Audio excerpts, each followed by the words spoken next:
coming in as a result of more Arizonans working towards the top priority of the state, which is teachers and students. Okay, we know very well here the economy goes like this and then it goes like this. So how reliable a source of funding is that, is growth?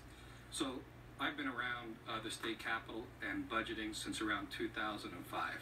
I've seen a lot of revenue forecasts during that period of time.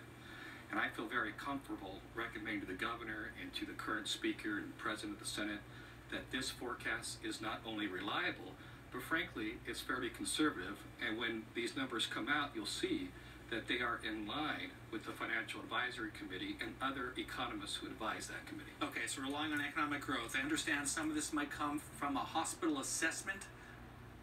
There are a number being used right now for the Medicaid expansion. So there are a number of items that help us get all the way to this, including repurposing several of the governor's priorities that he unveiled in his budget, his executive budget, in January of this year.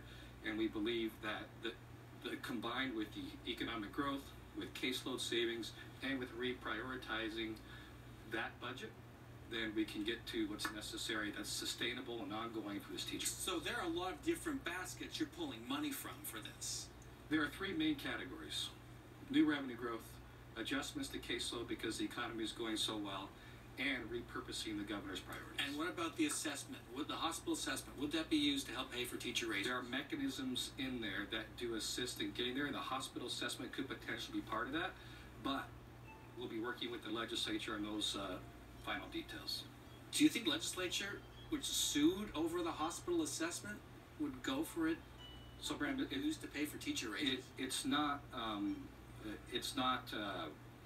good for me right now to share all those details with you before we have a chance to speak with legislative leadership. I can share with you that we have shared all the major components of this plan with the legislature, and there's a reason why the Speaker of the House, the President of the Senate, and many legislators were standing with the governor, along with educators and education advocates, at the press conference yesterday announcing this 20% raise for teachers by 2020. Okay.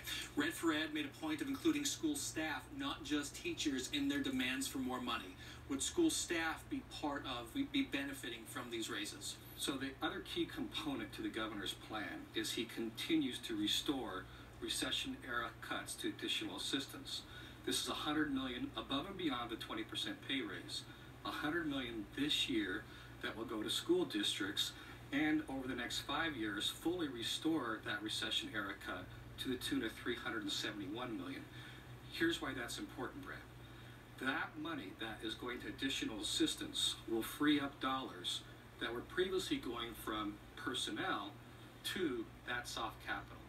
This means we'll be able to give teachers the raises that school districts will now have money for textbooks, computers, and those soft capital items, curriculum updates, that sort of thing, and free up operational dollars that the districts and the school boards will now have the opportunity to decide how they get spent, and if they choose to spend that on support personnel, they're in charge and they'll be able to have the resources to do that. So a big question, does this have to be approved by the legislature every year for this year and then the 2 years after that?